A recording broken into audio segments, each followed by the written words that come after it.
Saúde a todos com a graça e a paz de nosso Senhor Jesus Cristo. Amém? Vamos abrir nossas Bíblias. Na carta de Paulo aos Filipenses, capítulo 1.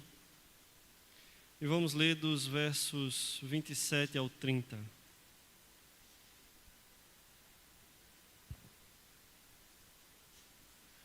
Filipenses 1, do 27 ao 30.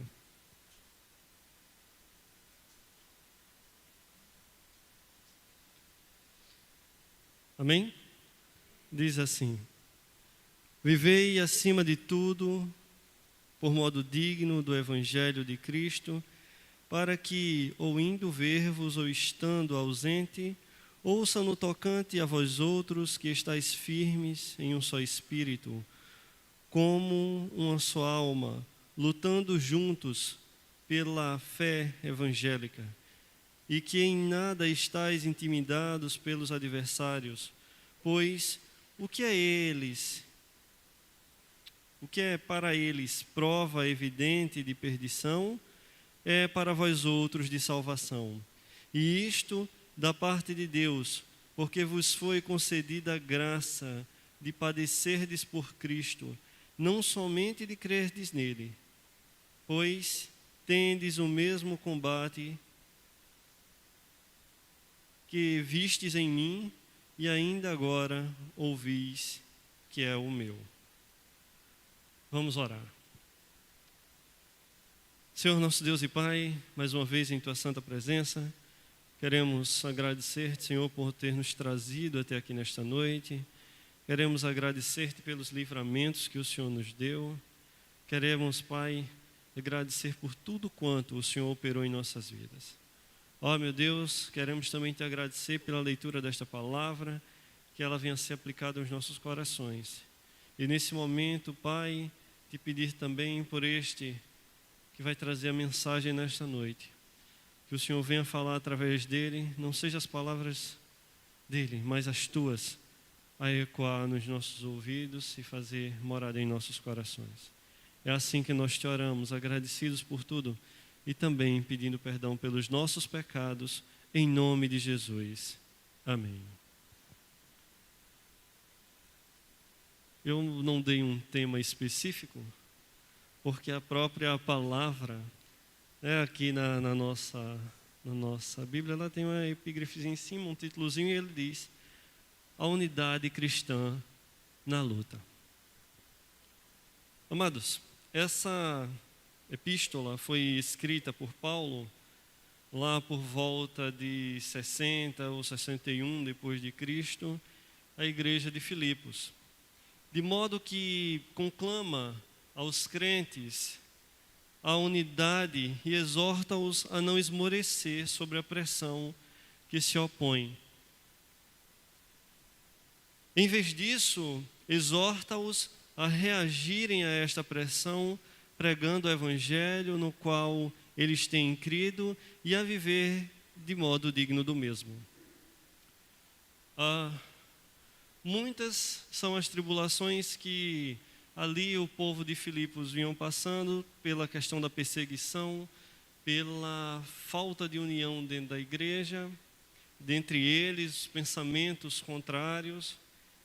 E Paulo ali, com todo o seu amor e com todo o cuidado que um pastor deve ter para com a sua igreja, ele escreve aquele povo, ao povo dele, ao povo que é crente, e diz: olha, amados, é preciso resistir. Antes de tudo, viver uma vida de modo digno, para que os que estão fora, para aqueles que não conhecem o Evangelho, para aqueles que estão se opondo a esse Evangelho, vejam em nós uma mudança de vida, em que não estamos para retroceder, mas para prosseguir, para caminhar para frente, levando essa palavra.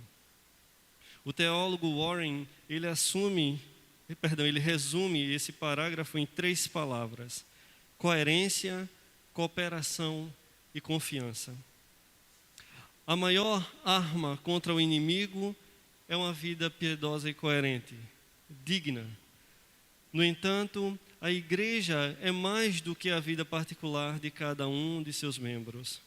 A igreja, ela é uma equipe, ela é um time, ela é um corpo que precisa trabalhar unido.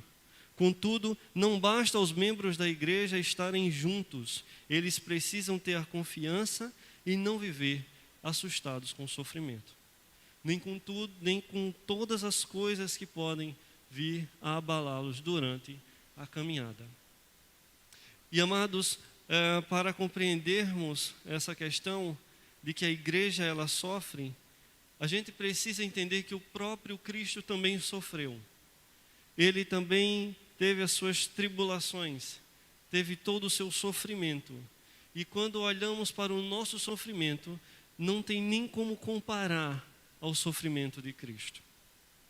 Se temos uma marca de como cristãos ou de como filhos de Deus, é de que em nossas vidas também haverá esse sofrimento, para destacar a vida de Cristo em nós, para destacar o sofrimento de Cristo em nós. Porque através desse sofrimento, Deus ele vai nos moldando ao ponto de ficarmos parecidos com Cristo. Não há como dizer ser um cristão se não passar pelo sofrimento, se não passar pela tribulação. Não há como dizer que é um cristão se não sentir os pregos, a dor do Evangelho. Amar o próximo ao sentir a dor do outro e muito menos vencer tudo quanto tenta nos colocar para trás. Em primeiro lugar, a necessidade de viver de modo digno do Evangelho, como tem dito aqui no verso 27. E Paulo ele vai dizer: vivei acima de tudo por modo digno do Evangelho de Cristo, para que, ou indo ver-vos, ou estando ausente, ouça no tocante a vós outros, que estáis firmes em um só espírito, com uma só alma, lutando juntos pela fé evangélica. Em meio a tudo o que acontece, pandemia, esfriamento da igreja, tantas coisas que vêm ocorrendo dia após dia, nós temos que caminhar juntos. Nós temos que olhar para a cruz e darmos as mãos e fazer tão somente aquilo qual fomos chamados a fazer, que é pregar este evangelho. E não é pregar esse evangelho de qualquer forma, mas pregando principalmente em amor. Temos que estar dispostos a nos doar por esse evangelho. E para isso, para que tenhamos essa oportunidade de nos aproximarmos dos outros e falar desse evangelho, e eles compreenderem e sentirem também esse evangelho, lógico, pela ação do Espírito Santo em seus corações, mas da nossa parte é levá-lo com amor e levá-lo com dignidade, mostrando isso em nossa vida diária. A teologia, ela precisa produzir vida, a doutrina precisa desembocar em ética. Aqui o Evangelho é o Evangelho que estabelece a norma ética.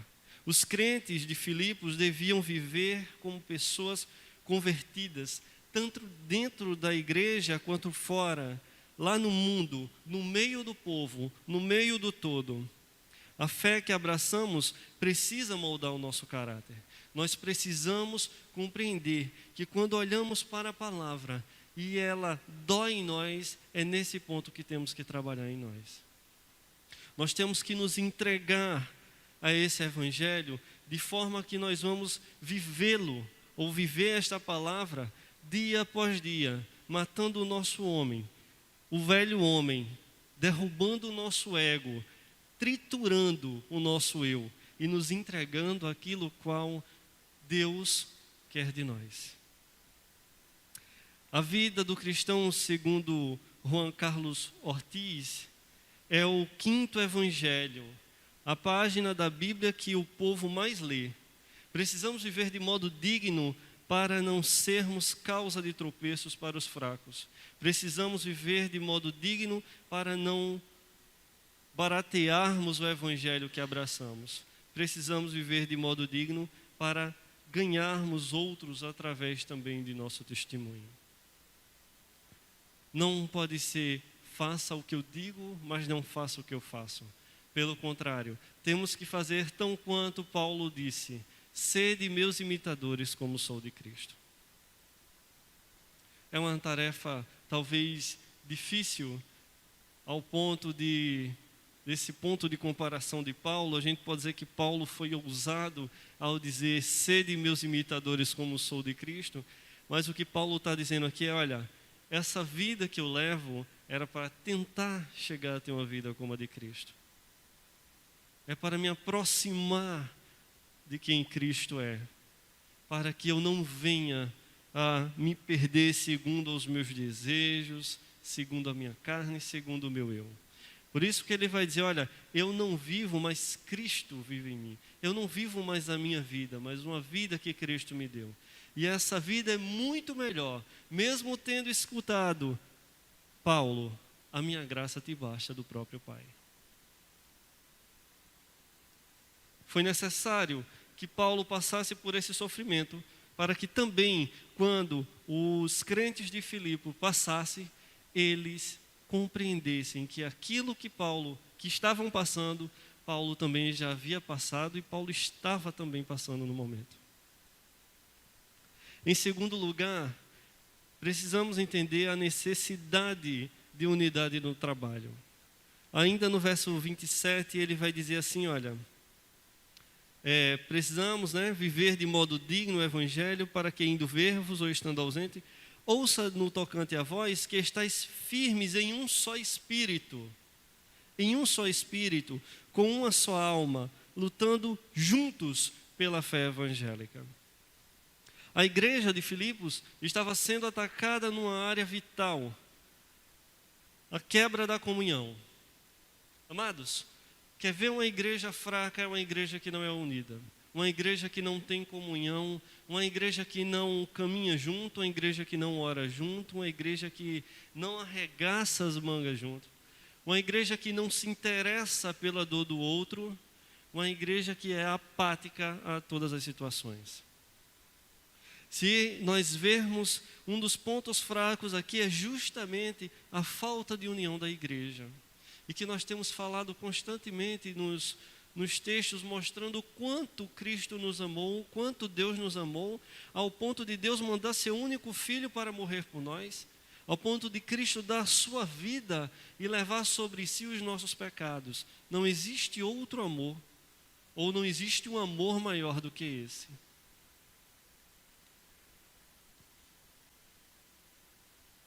No tocante à igreja de Filipe, os seus membros estavam fazendo a obra de Deus, mas divididos. E mais uma vez eu digo que uma igreja dividida, ela não subsiste. Porque cada um vai pensar de uma forma, cada um vai querer de uma forma, mas ninguém vai querer fazer aquilo que Deus quer. Paulo exorta a estarem firmes em um só espírito, com uma só alma e lutando juntos pela fé evangélica, porque muitas vezes nós batalhamos juntos por muitas coisas, mas por um ponto na doutrina que eu não concordo, eu já não quero mais trabalhar.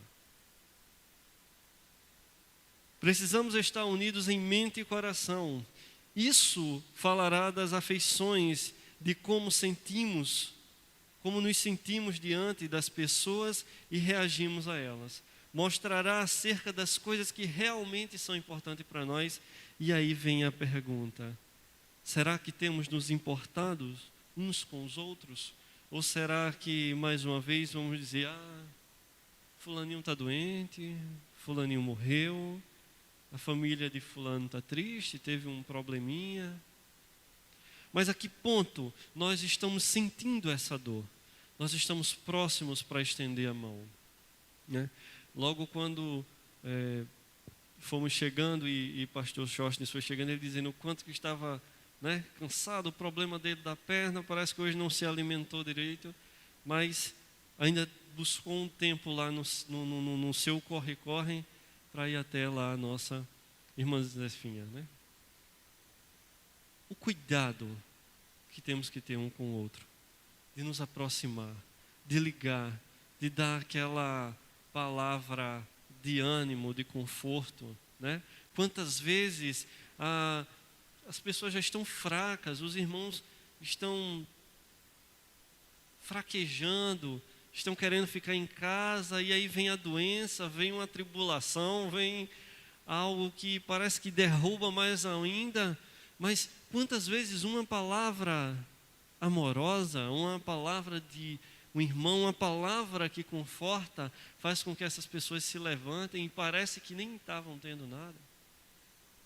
Quantas vezes somos tocados, somos incomodados a orar pelo próximo e muitas vezes não oramos. Mas quando oramos, Deus tem tanta misericórdia de nós que ouve as nossas orações e vai até ali e levanta, dá a saúde, restaura a saúde, dá firmeza na fé mais uma vez. O quanto temos nos importado? Precisamos estar unidos também no trabalho, lutar juntos pela fé evangélica, como o próprio texto diz. A igreja não é apenas um amontoado de gente, não é um clube social, não é um local de diversão, mas é um grupo de atletas, um time trabalhando juntos pelo mesmo objetivo, a proclamação do evangelho com amor.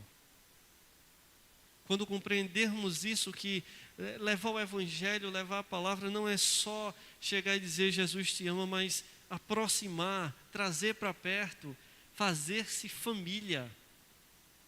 Como é importante podermos olhar uns para os outros aqui nesta noite e dizer assim, olha, pastor, olha Gabriel, olha Ivonete, olha Milena, olha qualquer um aqui, no momento que precisar eu estou aqui. No que precisar de mim eu estou aqui. Se for para a gente levantar um muro, mesmo que eu não saiba fazer o cimento, mas eu carrego a saca de cimento. A ideia de união, de participar, de estar junto em todos os trabalhos, inclusive os da igreja. Quantas vezes vemos um irmão ou outro que se sacrifica de um lado, se sacrifica do outro, e o outro muitas vezes não chega nem junto. Irmão, está precisando. E tem mais, e alguns dizem assim, não, mas já tem quem faça. Amados, a melhor coisa do mundo é você saber que você está fazendo a obra. A gente sabe que o resultado disso é para glorificar o nome do Senhor. Mas acreditem, quando nós fazemos a obra com amor, até o próximo é abençoado. Da coisa mais básica que a gente acha que não vai influenciar, essa coisa influencia. Sabe aquele toquezinho? Aquela ideia, né, o nosso pastor Sérgio, a gente estava organizando aqui na igreja, para as mulheres, é bom que no banheiro das mulheres tenha um espelho, de repente já botou, é um toquezinho, é um mimo de carinho, né, de lembrar, não é uma necessidade que é de outro mundo, mas é um carinho, de que cada um pode chegar lá e pode usufruir. O cuidado para com o próximo. E isso faz parte do trabalho na igreja. Quantas vezes nós fazemos a obra sem conhecer o dono da obra? Né? A gente está na seara, mas não conhece o dono da seara. A gente está fazendo para ele, mas não está fazendo de um modo tão automático que não tem um contato, uma relação maior com ele. É como se você trabalhasse numa multinacional e você trabalha lá, mas você não sabe nem quem é o dono. Você sabe quem é o dono só por nome, mas você não tem uma aproximação. E ao contrário de uma multinacional, Deus não é assim. Na casa do Senhor, quanto mais você quiser se aproximar de Deus, mais você vai poder, basta você querer. Buscar ter um relacionamento com Deus mais próximo depende de mim, de orar, de querer, de buscar. E como igreja nós necessitamos disso, e não só de forma individual, mas coletiva. Amados, precisamos estar unidos na fé. A igreja precisa ter uma unidade doutrinária. Precisamos ser unânimes na doutrina, ter a firmeza, estudarmos juntos, buscarmos juntos, orarmos juntos, para que quem chegar de fora e venha querer testar, venha querer ver se consegue abalar a igreja, saber que a igreja caminham todos numa mesma linha doutrinária, a mesma firmeza, da criança ao idoso.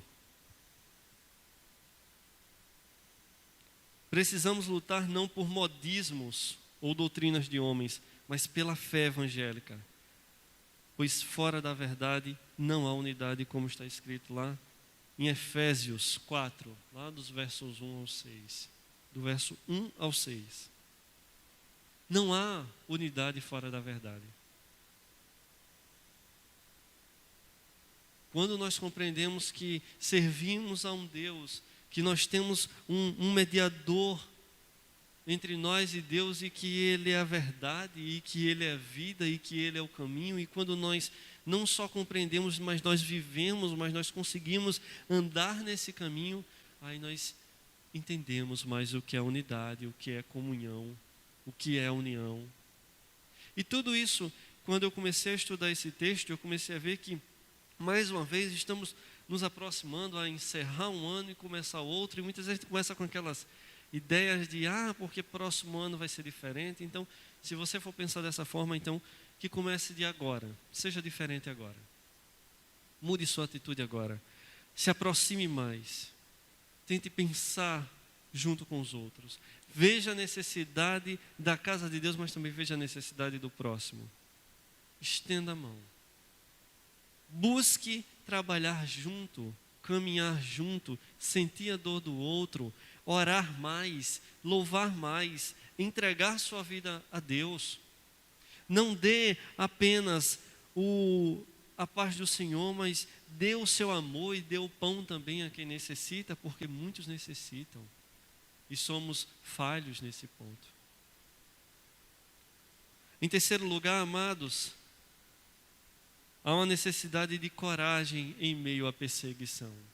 Quantas vezes temos nos calado em meio a certas situações que vêm acontecendo no dia a dia, muitas vezes dentro da nossa casa, no meio da sociedade, nós temos nos calado quando deveríamos falar. Temos aceitado como se tivesse empurrado de goela abaixo.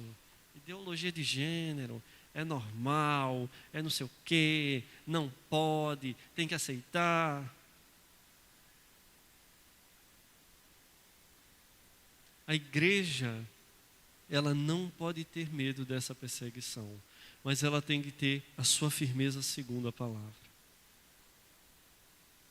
A coragem da igreja de Filipos face à oposição era um sinal do julgamento divino, confrontando os perseguidores, e ainda é hoje.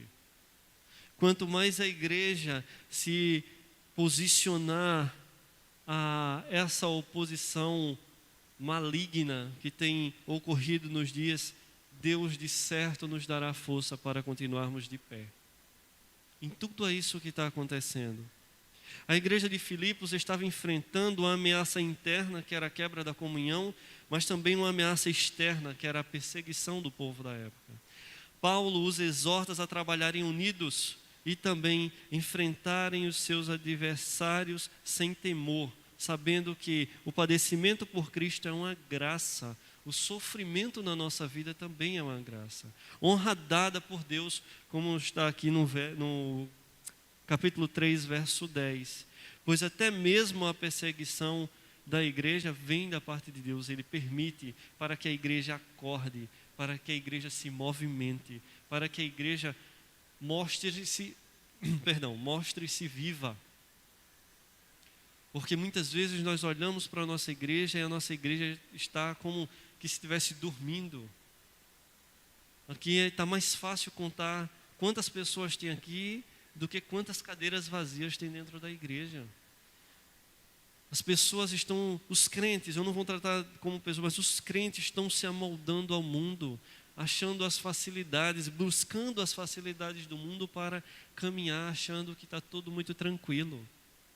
Achando que não temos perseguição, achando que, não, Cristo é bom o tempo todo e o tempo todo. Ele é amor, e foi por isso que Ele morreu por nós. Aí vem a pergunta, onde encontra o nosso compromisso? de como cristãos, porque não adianta levar um nome de cristão se você não está disposto a ser um. Quando você se alista ao exército, você é um soldado e sabe que se a qualquer momento estourar uma guerra, você vai ter que ir para a guerra, não vai? Ou você vai dizer, hoje não dá para ir. Hoje amanheceu chovendo, eu vou ficar em casa. Estava conversando com uma missionária Ivonete, logo quando ela chegou, ela disse assim, eu estou tão cansado. De certo, na cabeça dela veio aquilo, bem que eu poderia ficar em casa hoje, botar os pés para cima. Quem de nós não pensa isso, que trabalhou o dia todo e está cansado? Mas graças a Deus nós demos ouvido ao Espírito Santo e com toda dificuldade nós dissemos, eu vou fazer a obra. A disposição. Como cristãos nós temos que ter essa disposição, porque Cristo teve essa disposição por nós. E foi em amor, não foi por obrigação, vai, tu tem que ir, não. Foi por amor, eu vou. Sabe por quê? Porque quando nós trabalhamos, se amanhecer o dia e estiver chovendo, a gente vai trabalhar. Se tiver com greve de ônibus, a gente vai nem que seja a pé, mas a gente vai. Mas para a casa do Senhor, para fazer a obra, para ir para o evangelismo, olhe, e temos que batalhar com essas coisas todos os dias. Temos que nos atentar que o tempo está chegando. Em breve Cristo volta. Eu creio nessa palavra que diz que em breve Ele vai voltar. E com que Ele vai nos pegar em nossas mãos? O que nós estaremos fazendo? Essa é a minha, sabe, todos os dias eu pergunto, eu me faço essa pergunta. O que é que eu vou estar fazendo quando Cristo voltar? O que é que terá em minhas mãos naquele momento? Será que eu vou estar fazendo a obra do Senhor ou eu vou estar fazendo os meus desejos? Será que eu vou ter tido mais atenção ao meu irmão que necessita ou prestado mais atenção em mim, na minha visão egoísta? Eu me preocupo. Todas as noites, quando estamos fazendo a nossa devocional lá em casa, em nossas orações, a gente ora por todo mundo, mas constantemente nós oramos pela igreja e principalmente pelos pastores. Porque, para vocês terem uma ideia, a nossa responsabilidade ainda é muito maior. E Deus vai requerer de nós, cada um que nós deixamos talvez escapar, cada um que nós tratamos mal, cada um que nós não falamos do Evangelho, cada um que nós não corrigimos, isso está sobre nossos ombros ou não está? Todos os dias eu penso nisso. Ser cristão não é uma brincadeira, não é uma modinha, não é. Ser cristão é uma mudança de vida radical para dizer assim, olha, eu sou chamado de um pequeno Cristo. As pessoas precisam olhar para mim e ver eu como um pequeno Cristo, de eu fazer as coisas que Cristo faria, ou demonstrar o amor de Cristo aos outros. Mas também levar essa palavra genuína aos outros. Essa palavra muitas vezes até dura, mas levá-la com amor. E aqueles que o Espírito Santo tocar e entenderem e mudarem de vida, será para a glória de Deus. Mas essa é a nossa função. É bem verdade que somente pela fé, que vem pela graça, pode o sofrimento ser considerado um privilégio. Somente pela fé. Se não for, meus amados, se não for pela fé, eu nunca vou conseguir compreender o porquê o sofrimento é um privilégio. O porquê Cristo sofreu por mim. O porquê Cristo morreu naquela cruz. Quando poderia ter dado no pé. Ter dito, não. Esse povo é um povo mau. Esse povo é um povo de coração duro. Esse povo é um povo que não quer me ouvir. Esse povo é um povo que me rejeita. É um povo que me persegue. É um povo que não tem atenção nenhuma para Deus ou para as coisas de Deus.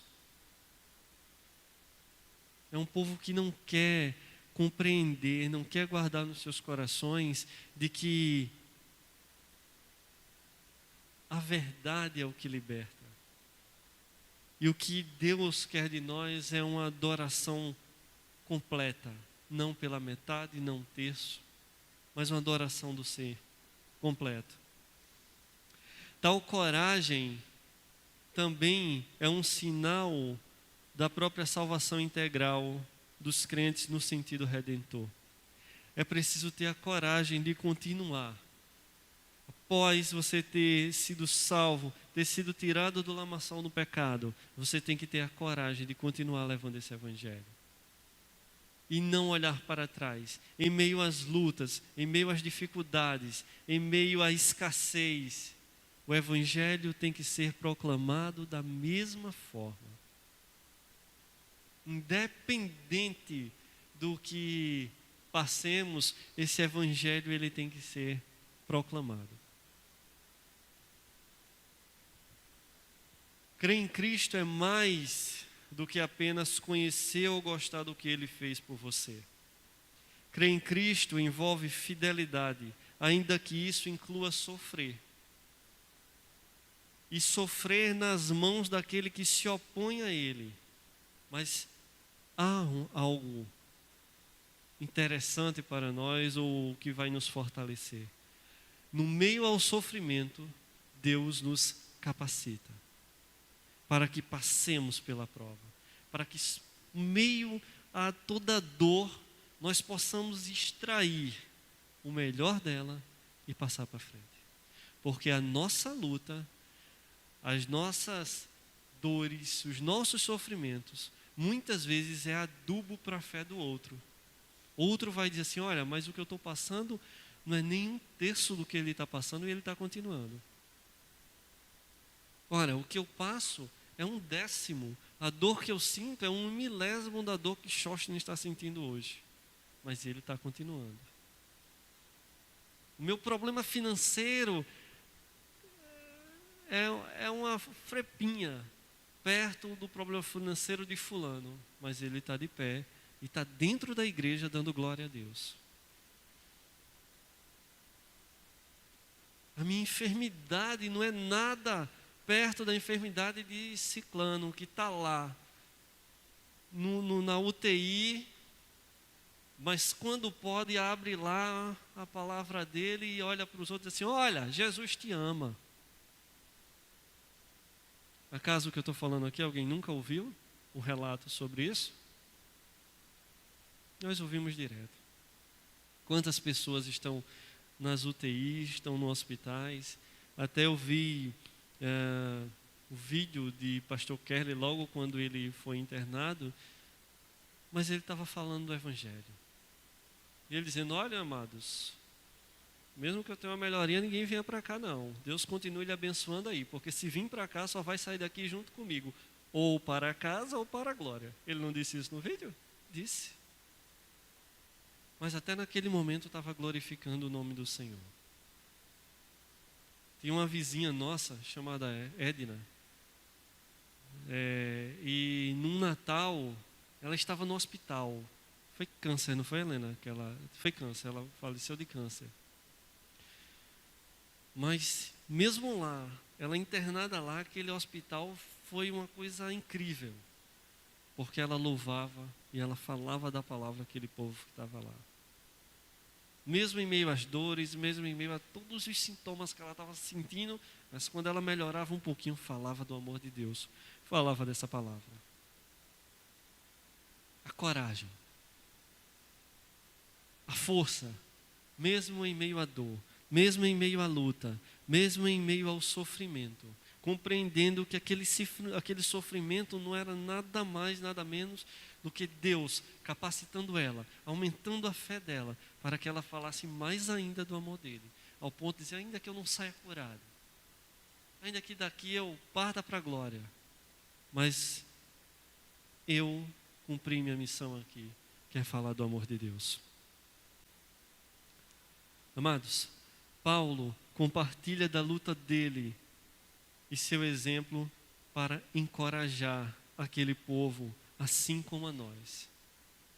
Mesmo em meio às prisões, Paulo, Pedro, João, todos estes homens, mesmo em meio às prisões, às suas lutas, às suas dores, esses homens falaram do amor de Deus, proclamaram o Evangelho e derramaram seu amor pelo próximo, porque compartilharam aquilo de bom que eles receberam.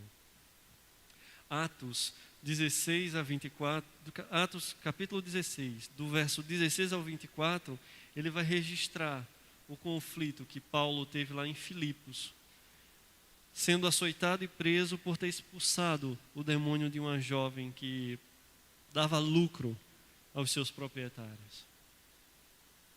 Paulo, quando estava falando aos filipenses, ele estava falando daquilo que ele tinha vivido e daquilo que ele vivia.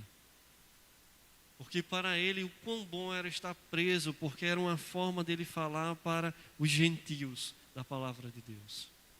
Ele não estava se maldizendo, ele não estava murmurando, mas ele aproveitava essa oportunidade para falar do Evangelho. E ele não falava do Evangelho, não era para amigos, mas era para os seus inimigos, para os seus algozes que ali estavam, para compreender do Evangelho. Isso lembra Cristo lá na cruz, pendurado naquela cruz, enquanto seus algozes faziam graça, insultavam a ele, ele derramou seu amor por ele, dizendo: Pai, perdoa, porque eles não sabem o que fazem.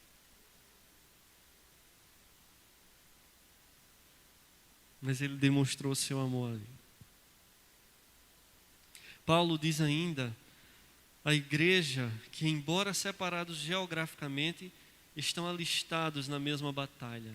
A batalha da IEB Comunhão aqui é a batalha da IEB Zona Sul, é a batalha da IEB lá do centro, é a batalha da IEB na China, é a batalha de uma IEB no Japão, é a batalha da IEB na África. Por isso que temos que orar por aqueles que estão longe, para que eles entendam que mesmo longe somos um só corpo. Até nós. Não se acostumem achando que estão em casa, mas levem sempre na mente que temos que ter uma bagagem espiritual, porque nós somos forasteiros aqui. Nós não podemos nos acomodar a ar-condicionado, nós não podemos nos acomodar a aguinha gelada. Nós temos que atentar que a qualquer momento Deus pode dizer assim: Milena, vai-te embora para a Ásia. E Milena vai. E Cleiton tem que ir também. Ou Cleiton, vai para a China. E aí Milena tem que ir também. Afinal, tu és uma auxiliadora. Mas essa é a ideia, que temos que estar com a nossa mala espiritual pronta constantemente. Porque a qualquer momento, o Senhor, o dono das nossas vidas, e aleluia, e glória a Deus por isso, Ele pode dizer assim: Sóstenes, levanta, que a tua missão agora é outra. Amados, o cristão deve ser um instrumento nas mãos de Deus para promover a unidade. Como luz do mundo, chamado a brilhar na força do Senhor. Se Deus nos concede um dia de vida, é porque Ele conta conosco para servirmos uns aos outros, pelo viver e falar do modo digno do Evangelho. Nossa capacidade de viver dessa forma, ela é o resultado da salvação que Deus nos dá por meio de muitas palavras que lemos e que o Espírito que nos acompanha essas palavras. Tudo quanto nós lemos, ela de certo nos fortalece. Por isso que temos que ler a palavra todos os dias. Quando a palavra diz que devemos orar sem cessar, é para não fraquejarmos, para que nosso espírito esteja forte, para que o nosso espírito esteja firme em meio às tribulações, em meio às guerras, às oposições, em meio à fraqueza, em meio à tristeza, em meio ao desespero. mas que estejamos firmes no Senhor. E que o Senhor nos dê a cada dia a graça e a serenidade para vivermos em conformidade com o Evangelho e nos esforçarmos a fim de que a fé avance até o coração e a mente de muitos outros, daqueles que ainda não ouviram, daqueles que ainda não creram, daqueles que têm resistido, mas que o Espírito Santo, através dessa palavra que nos é passada e através do nosso testemunho também, e da nossa força de levar esse Evangelho, ao transformar aquele coração receba do mesmo amor que nós recebemos e conseguimos transmitir. É isso que tenho pedido a Deus, que nos dê essa ousadia de estarmos preparados para levar o Evangelho, independente da situação, para que possamos estar juntos, unidos, louvando a Deus e fazendo tudo quanto Deus quer que façamos. E essa foi a mensagem que Deus me deu nessa noite para trazer à igreja. E eu agradeço essa rica oportunidade em nome de Jesus.